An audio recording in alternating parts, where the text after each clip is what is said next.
Support comes from the Missouri Forest Products Association, committed to conservation and careful management of the state's forests to make them more resilient and better habitats for wildlife. ChooseWood.com. It's Tuesday, October 26th. This is The Gateway. I'm Wayne Pratt. Missouri legislative redistricting commissions have traditionally deadlocked, but some involved in the once-every-decade process are hoping this year defies tradition. I think everybody's reasonable and everybody recognizes that the best interests of the state are served by, reaching a successful conclusion and having a plan of apportionment. In just a few minutes, St. Louis Public Radio's Jason Rosenbaum will report on the challenges for Missouri's legislative redistricting commissions. Research from Washington University finds long-term exposure to air pollution affects how quickly coronavirus spreads within a community.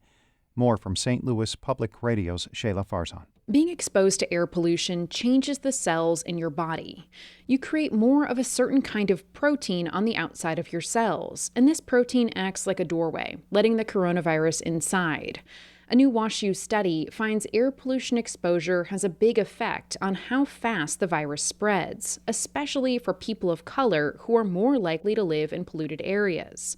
Rajan Chakrabarty is an aerosol scientist at Washington University and study co-author. There is a big chunk of vulnerable population ready to be hit by the next pandemic unless we take some actions. The study used health and socioeconomic data from 12 metropolitan areas, including St. Louis.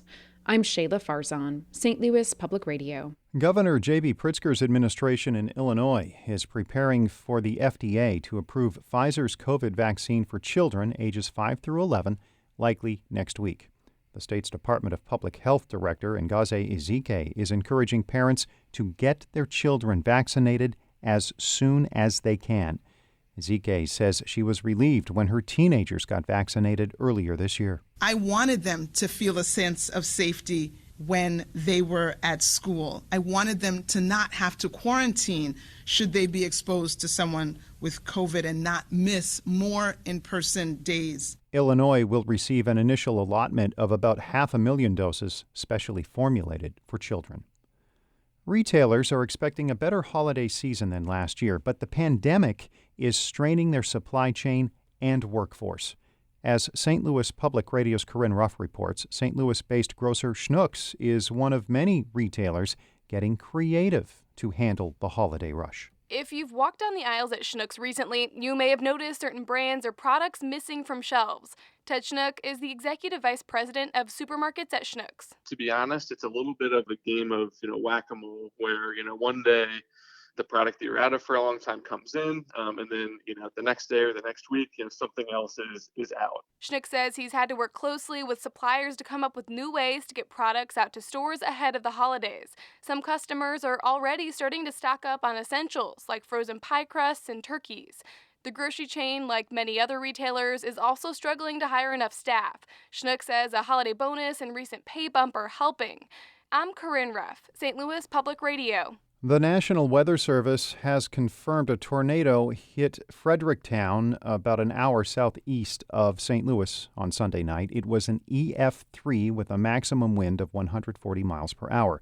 No serious injuries were reported, but homes, businesses, and the power station that feeds that community of about 4,000 were damaged. The Weather Service also says an EF2 hit St. Mary, Missouri, and Chester, Illinois, across the state line. That category storm has winds of up to 135 miles per hour.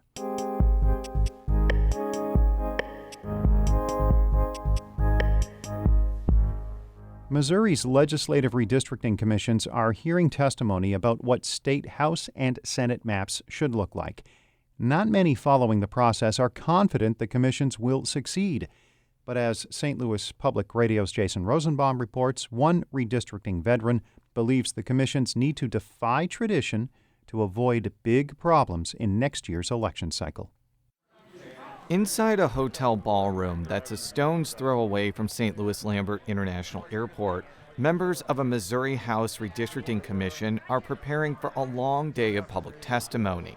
The more than 4.5-hour session featured comments from people like Joan Hubbard of the League of Women Voters, who accurately described the stakes to the 10 Republicans and 10 Democrats on the commission. We therefore recognize the extraordinary, once-in-a-decade impact that redistricting has on the power of voters and on the vitality of democracy in our state. The commissioners heard all sorts of pleas throughout the day, including those who wanted to keep certain neighborhoods together, or people like Hubbard who wanted a map full of more competitive districts. There's just one big problem with actually following through on those requests. As a historical matter, most of these commissions have deadlocked, and you've had the backup appellate judge commission be the one that draws the maps. That's Travis Crum, a law professor at Washington University in St. Louis. Because the Constitution requires votes from at least 14 out of 20 members to approve a House or Senate plan, the commissions have almost always failed. After all, the political parties have wildly different perspectives on what constitutes advantageous redistricting, and there's not much incentive for commissioners to approve an opposing party's plan. Here in Missouri, it's been planned to gridlock. Thus far, there's not a lot of evidence that things are going to change. The House Commission had a notable disagreement over who should be the chair, while the Senate Commission tussled over how many public meetings there should be. But the last speaker at the House redistricting hearing in St. Louis County provided an ominous warning about what gridlock could mean next year. Jim Layton is the former Solicitor General for the Missouri Attorney General's office and handled redistricting litigation for the state roughly 10 years ago.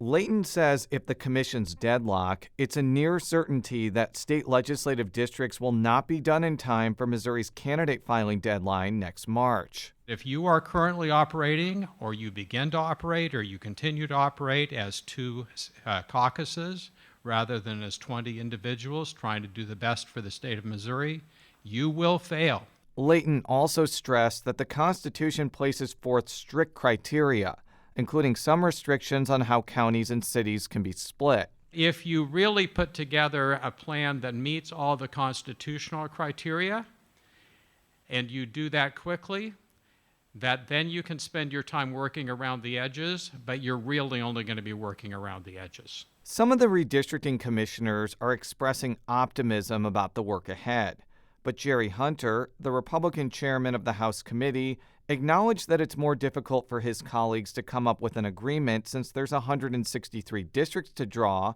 and more possibilities for contention. By comparison, Senate commissioners only have to come up with 34 districts. Their task appears to be easier than what our task is on the House Commission. Because rural Missouri is so Republican compared to past redistricting cycles, there's not really that many places for Senate commissioners to argue about, besides perhaps districts encompassing Springfield and the Kansas City area.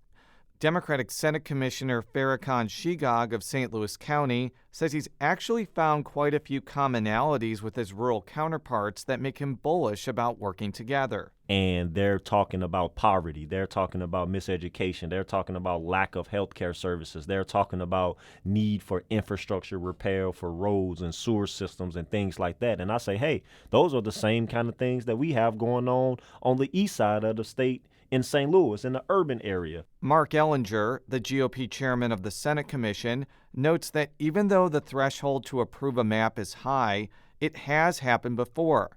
He was on a Senate commission that ratified a map in 2012 under daunting time constraints. I think everybody's reasonable and everybody recognizes that the best interests of the state are served by, reaching a successful conclusion and having a plan of apportionment. House and Senate commissioners have until December to come up with a tentative plan.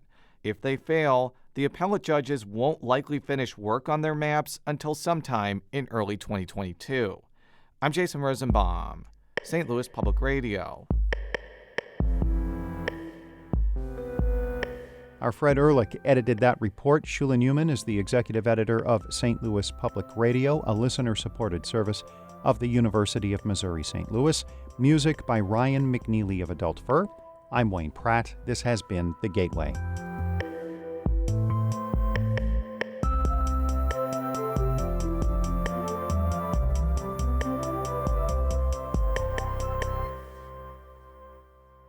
Support comes from the Missouri Forest Products Association. Missouri produces wood pallets, railroad ties, white oak barrels, hardwood floors, and more. Details on the variety of products made in the state are at choosewood.com.